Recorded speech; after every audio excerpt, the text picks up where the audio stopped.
direita, que virá para destruir o exército do anticristo, aprisionar no lago de fogo a besta e o falso profeta e lançar o dragão Satanás no poço do abismo, estabelecer o seu reino sobre a terra.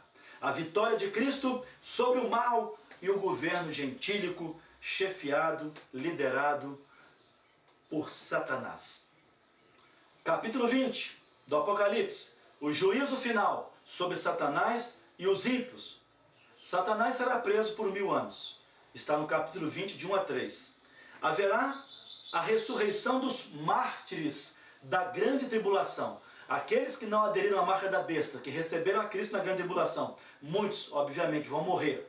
Mas vai haver uma ressurreição que descreve Apocalipse 20, do 4 ao 6, para esses justos da tribulação e usufruírem do milênio. Eles vão ressuscitar no final da tribulação para o milênio.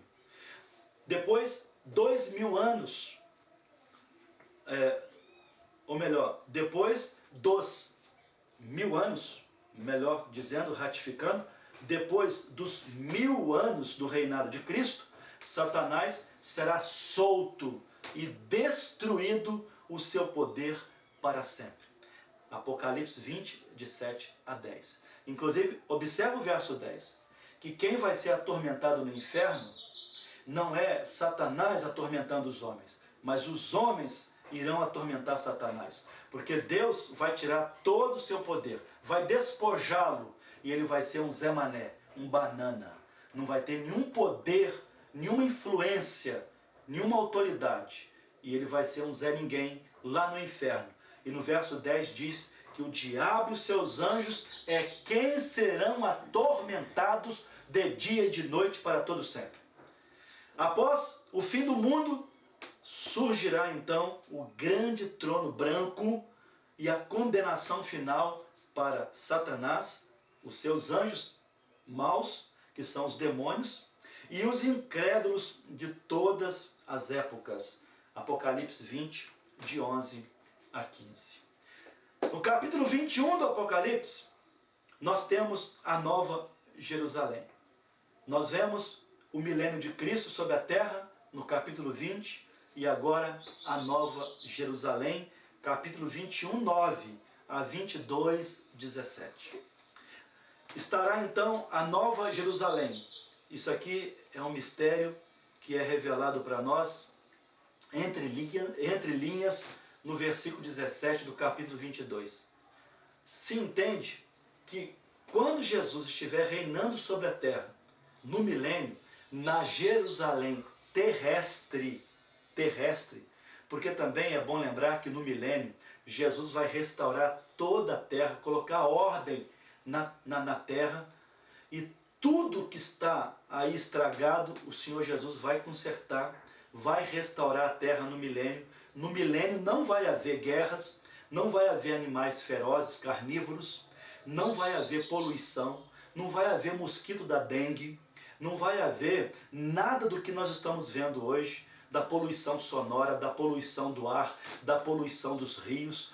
Tudo o Senhor Jesus vai consertar no milênio. Vai ser um reino de paz, justiça, prosperidade, enfim, conhecimento universal, domínio universal de Deus sobre a terra. É o governo teocrático de Deus. E nesse período, então, Satanás estará preso. A justiça de Deus, ela reinará suprema, absoluta. E nesse período dos 1000 anos, quando Jesus estiver reinando na Jerusalém terrestre, a Jerusalém espiritual, a Nova Jerusalém, ela ficará flutuante sobre a Jerusalém terrestre. Ninguém terá acesso a essa Jerusalém celestial no período do milênio, a não ser os remidos do Senhor. E nessa Jerusalém celestial está lá a árvore da vida, cujas folhas será para a saúde das nações que estiverem na terra no período do milênio, que sobreviverem à grande tribulação e que entrarem para as bênçãos do milênio. Isso aí eu já mostrei a classificação de Mateus 25, de 35 a 46, os bodes à esquerda, as ovelhas à direita, falando dos gentios que fizeram bem a Israel ou fizeram mal a Israel. Os que fizeram bem são as nações que irão para as bênçãos do milênio. E ali, no milênio, vai haver corpos terrenos, vai haver todo o curso físico terreno normal na Terra, prosseguirá durante o milênio, mas a igreja virá em corpos celestiais. Nós não seremos atingidos por nada que é físico, transitório, terreno, humano. Nós estaremos num corpo glorificado, semelhante ao de Cristo. Isso são mistérios, mistério não se explica. Tá? O verdadeiro crente, ele ouve, lê, crê e adora. Então o que vai acontecer? As nações, elas passando pelo curso normal da vida, muitos sofrerão alguma questão de enfermidades. E essa folha da árvore da vida servirá para a saúde das nações. E nós seremos administradores de Cristo no seu reino, como reis na parte administrativa, como sacerdotes na parte espiritual. Trabalharemos com Cristo a favor do seu reino e para o bem das nações que estiverem na terra. Essa Jerusalém celestial estará flutuante sobre a Jerusalém terrena durante o milênio. Mas terminado o milênio, vindo o fim do mundo, essa Jerusalém celestial, ela será implantada ou plantada na nova terra e no novo céu que Deus já preparou para os remidos do Senhor. Na consumação dos séculos, vem o fim do mundo, termina tudo, amém, glória a Deus. A gente, os salvos, entramos então para a eternidade futura e lá vamos morar na nova cidade, na nova Jerusalém, em uma nova terra, em um novo céu, que foge completamente à noção de tudo que nós entendemos, que vemos e de vida terrena, física, material nesse mundo presente. Lá será um outro mundo, será uma outra vida, uma nova perspectiva, e Deus descerá do seu céu, do seu trono, e vai vir morar conosco nessa nova Jerusalém, na nova terra, na terra prometida. Capítulo 21, de 9 até o capítulo 22, 17, descreve coisas tremendas, maravilhosas, indescritíveis sobre a nova Jerusalém. E o novo céu e a nova terra, do capítulo 21, versos 1 a 8, nós temos a consolidação da habitação de Deus com os homens. Eu quero frisar isso, que no verso 3 do capítulo 21, temos uma revelação que foge, escapa à atenção e ao discernimento de muitos irmãos, muitos pregadores. No verso 3, nos fala a palavra de Deus. Eu vou até ler para não ficar nas minhas palavras, mas deixar nas palavras do Senhor. E ouvi uma grande voz do céu que dizia: eis aqui o tabernáculo, ou seja, a morada de Deus com os homens, pois com eles habitará, e eles serão o seu povo, e o mesmo Deus estará com eles, e será o seu Deus. Olha só, ao invés de nós irmos morar com Deus, estarmos com Deus, Deus é que vai vir morar conosco e estar conosco na nova terra, na nova Jerusalém. E isso é coisa grandiosa, maravilhosa demais. Capítulo 22, do 6 ao 21, fiéis promessas e saudações finais. Temos a eternidade futura, um perfeito estado. São coisas maravilhosas que muitos estão perdendo no Apocalipse. O Apocalipse é para a igreja. O Apocalipse só tem bênçãos, bem-aventuranças, promessas para a igreja.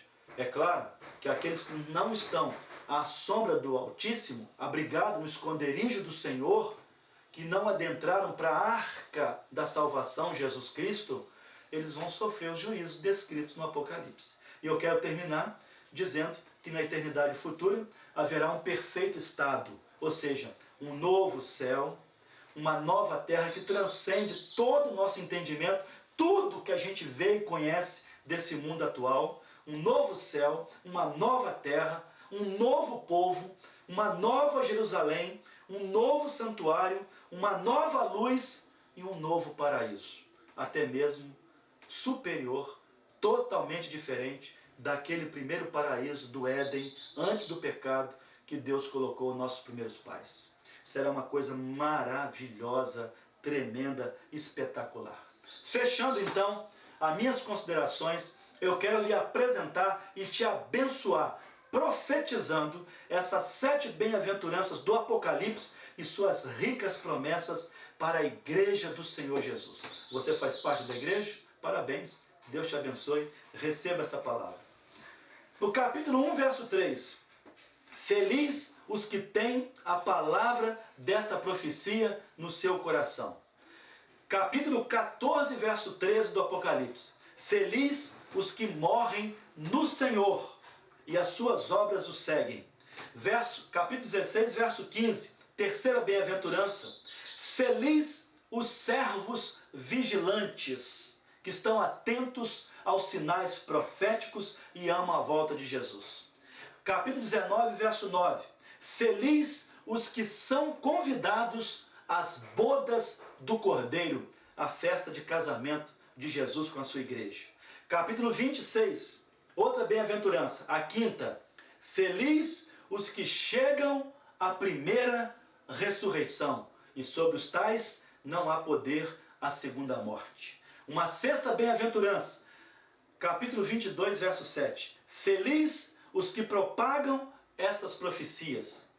E fechando a sétima bem-aventurança, capítulo 22, verso 14, feliz os purificados de seus pecados, cuja vestimenta foi lavada no sangue do Cordeiro e tem acesso à árvore da vida e entrarão na Nova Jerusalém pelas suas portas. Glória a Deus, louvado seja o nome de Jesus, e só me resta dizer aquelas palavras finais do Apocalipse ao teu coração, em nome do Senhor Jesus, para a glória de Deus Pai.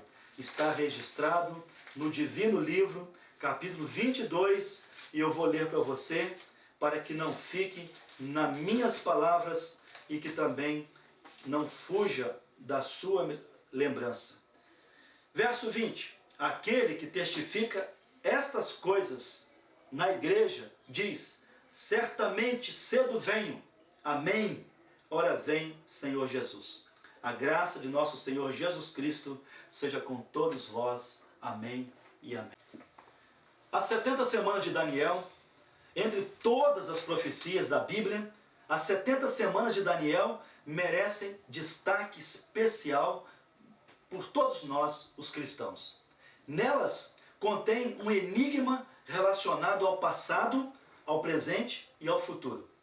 A compreensão destas semanas é indispensável para quem pretende entender a escatologia bíblica e entender os últimos dias. Falando em últimos dias, quando começou? Começou no primeiro advento do Messias, a contagem regressiva dos últimos dias. E ela termina na consumação dos séculos, ou melhor, termina com a segunda vinda de Cristo à Terra. Ok, então deixa eu ler para você em Daniel 9, de 24 a 27. 70 semanas estão determinadas sobre o teu povo e sobre a tua santa cidade, para extinguir a transgressão, dar fim aos pecados, expiar a iniquidade e trazer a justiça eterna, e selar a visão e a profecia, e ungir o santo dos santos. Sabe e entende, desde a saída da ordem para restaurar e para edificar Jerusalém, até ao Messias, o príncipe, 7 semanas e 62 semanas. As ruas e as tranqueiras se reedificarão, mas em tempos angustiosos, e depois das 62 semanas será tirado o Messias e não será mais.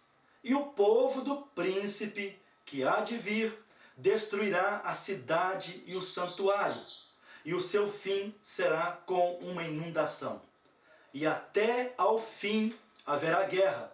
Estão determinadas assolações, e ele, o anticristo, firmará um concerto com muitos em Israel por 1 semana, e na metade da semana, 3 anos e meio, fará cessar o sacrifício e a oferta de manjares, e sobre as asas das abominações virá o assolador, e isso até a consumação. E o que e o que está determinado será derramado sobre o assolador. Bom, um dos mais rigorosos mandamentos da lei era a guarda do ano sabático, em Levítico 25, de 1 a 8. Este mandamento implica em que os filhos de Israel teriam que trabalhar 6 anos consecutivos e não trabalhar no 7º ano. Não poderiam no 7º trabalhar. Durante os 12 meses do 7º ano, eles não poderiam trabalhar lavrando a terra, mas teriam que descansá-la por um ano completo. Mas os hebreus desprezaram este mandamento muito cedo. Desde a sua monarquia até a sua dispersão, a qual deu um período de 490 anos, eles não guardaram estes importantes mandamentos do Senhor. E trabalharam lavrando a terra todos os anos, 490 anos consecutivos. E 490 anos dividido por 7 são igual a 70. Eles ficaram devendo a Deus 70 anos.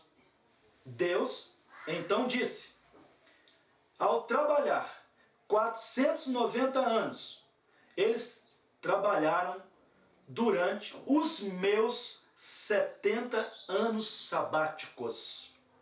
Deus, como é justo, e para descansar a terra, Deus apreendeu os judeus por 70 anos no cativeiro de Babilônia. 2 Crônicas 36, 21.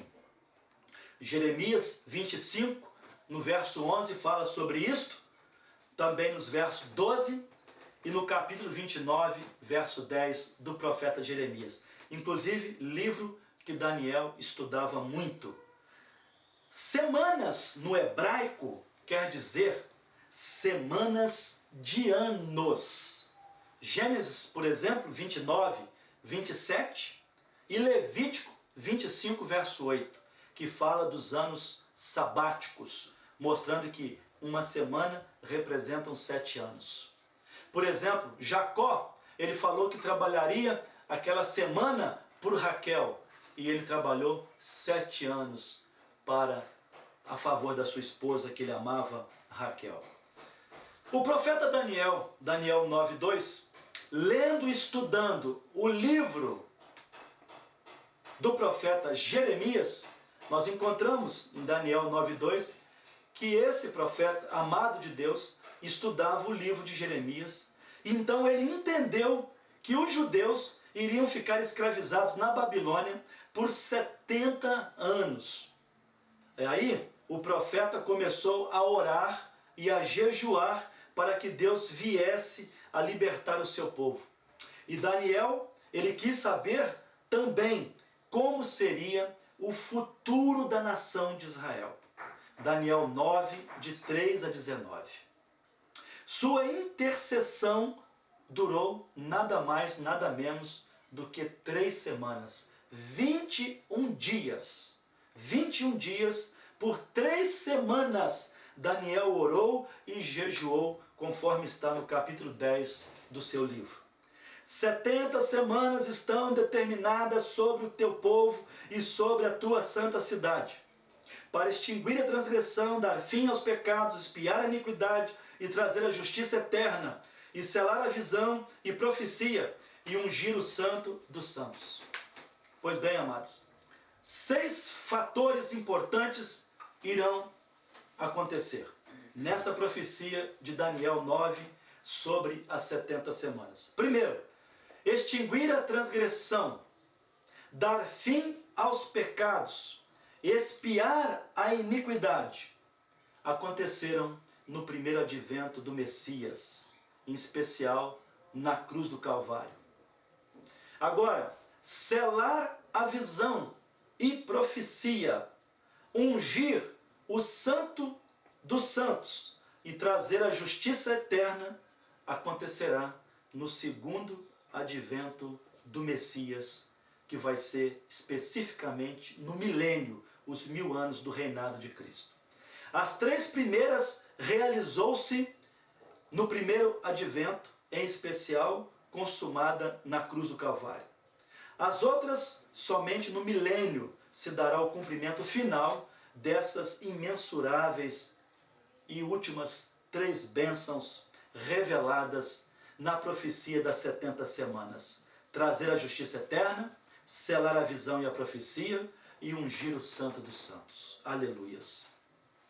As 70 semanas de Daniel, elas são divididas em 3 etapas, a saber, 7 semanas, que é igual a 49 anos, 62 semanas, igual a 434 anos, e 1 semana restante, igual a 7 anos. Isso tudo somando, perfaz um total de 490 anos. 7 semanas, sabe e entende, desde a saída da ordem para restaurar e para edificar Jerusalém até ao Messias, o príncipe, 7 semanas. Daniel 9, 25. Pois bem, amados, 7 semanas são iguais a 7 vezes 7, igual a 49. Então, esta parte refere-se a um período de 49 anos, que iniciou aproximadamente em março de 445 a.C. Como eu sei isso? Em Neemias 2, de 4 a 9. Com a saída da ordem para restaurar e para edificar Jerusalém, começou a contagem regressiva das 70 semanas. No ano 445 de Neemias, pelo rei Artaxerxes, e no tempo também de Esdras. 62 semanas, diz a palavra de Deus. E 62 semanas. 62 semanas são iguais a 62 vezes 7, que é igual a 434 anos. Fala a respeito do período que iniciou com a restauração de Jerusalém e se estendeu até a volta, até por volta do ano 30 a 33 de Cristo, na época do batismo de Jesus aproximadamente. A profecia descreve de uma forma impressionante, desde 445, quando Artaxerxes autoriza Neemias a reconstruir os muros de Jerusalém, o templo que havia sido destruído pelos babilônicos, depois que eles saem do cativeiro e aí começam a reconstruir a cidade, nós temos que 69 semanas, dali até o Messias, Jesus, no seu ministério, sofrimento, morte, ressurreição e ascensão aos céus, cumpriram-se das 70 semanas, 69 semanas. É impressionante isso. 7 semanas e 62 semanas. 7 semanas são iguais a 7 vezes 7, 49, um período de 49 anos, mais 62 semanas, que são iguais a 62 vezes 7, formando 434.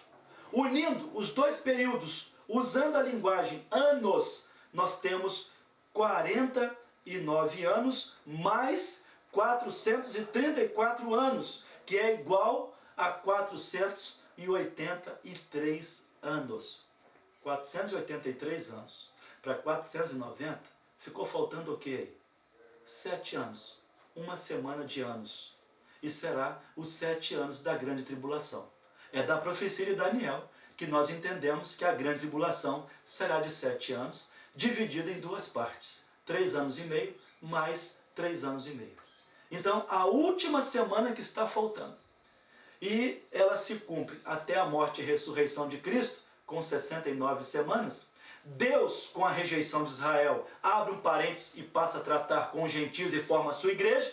Depois que a igreja for arrebatada, volta ao cenário mundial a continuidade das 70 semanas de Daniel para completar esta última semana que está faltando. Muito interessante observarmos tudo isso. Deixa eu dar uma adiantada aqui para você. Assim Deus, então, ele parou de tratar com os judeus, faltando essa semana, ou 7 anos, e então quando Cristo arrebatar a sua igreja, ou melhor, quando não houver igreja mais na terra, Deus volta a tratar com os judeus. Como só falta só essa semana de anos, 7 anos, não é? Que vai acontecer depois do arrebatamento da igreja, nós teremos, com a grande tribulação, a conclusão total das 70 semanas, 490 anos. O primeiro período se chama o tempo da falsa paz, que durarão 3 anos e meio. Essa última semana que falta, 7 anos, que é a grande tribulação, primeiros 3 anos e meio, vai ser quando o anticristo vai trazer uma aparente paz na terra. Lembra no capítulo 6, a respeito dos 7 selos? O primeiro selo é um cavalo branco. Aquele cavalo branco não é o de Cristo, e não é Jesus, é o anticristo, que vai trazer uma falsa paz. Na sequência do cavalo branco, o que é que aparece lá? O cavalo vermelho. O cavalo vermelho fala de guerra, né? Fala de destruição. Quer dizer, em consequência, a falsa paz do anticristo vai gerar a guerra, né? E aí então nós temos que o primeiro período da grande tribulação é o tempo da falsa paz, que durarão 3 anos e meio, e o segundo período é denominado a grande tribulação, que vai quase que simultaneamente desencadear os 7 selos, 7 trombetas e as 7 castiçais da ira de Deus, tudo dentro desse período dos últimos 7 anos ou semanas de anos. Esse período de 7 anos ficou conhecido como semana de anos na profecia bíblica, na aritmética de Deus. Portanto, 70 semanas são 490 anos. Nas profecias do livro de Daniel, esses 490 anos se subdividem em 3 partes: 7 semanas de anos, 49 anos, 62 semanas de anos, 434 anos, e 1 semana de anos, 7 anos que estão faltando. O ponto de partida para o cálculo das 70 semanas é o decreto emitido pelo rei da Medo-Pérsia, Artaxerxes, em março de 445 a.C., autorizando a reconstrução de Jerusalém por Neemias. Eu repito isso mais uma vez. A cidade só começou a ser plenamente reedificada a partir do decreto dado a Neemias em 445 a.C. A profecia das 70 semanas se inicia a partir daí. Logo, cremos que as 70 semanas devem ser contadas a partir do ano 445 a.C. e vai até o ano 32, 33 da era do Senhor Jesus Cristo, o Messias no seu primeiro advento. As profecias bíblicas expressam todo o cuidado de Deus em situar-nos dentro dos acontecimentos. Muitas das revelações contidas no livro de Daniel referem-se ao tempo do fim. Devemos analisar os dados oferecidos nessas e outras profecias bíblicas de forma literal e estarmos atentos a todos os acontecimentos entre Israel e as nações do mundo, pois na sequência deles poderemos observar o cumprimento real e literal das profecias bíblicas. Cremos que 69 das 70 semanas já se cumpriram. A última semana, um período de 7 anos, ainda se cumprirá. E esse período é denominado tribulação, ou aflição de Jacó, do qual faz parte a grande tribulação num todo. O que é mais interessante de perceber quando analisamos as primeiras 69 semanas de Daniel é que o profeta, divinamente inspirado, fornece detalhes e dados tão específicos que tornaram possível o conhecimento do tempo em que Jesus nasceria e exerceria o seu ministério na terra. Impressionante isso. Durante a história, muitos se sentiram atraídos e maravilhados diante das revelações contidas no livro de Daniel, e em especial no tocante às 70 semanas. E como já comentamos, sustentamos que das 70 semanas, 69 já foram cumpridas e a última semana será cumprida em breve, no período conhecido da grande tribulação, que a igreja não estará aqui na terra. Glórias a Deus, aleluias. Portanto, a revelação pormenorizada de tantos detalhes proféticos nos mostra, mais uma vez, o cuidado de Deus que nos revela aquilo que precisamos saber para que não estejamos em trevas, que em nossos corações haja um crescente anelo pela volta gloriosa do Senhor Jesus como Rei dos Reis e Senhor dos Senhores.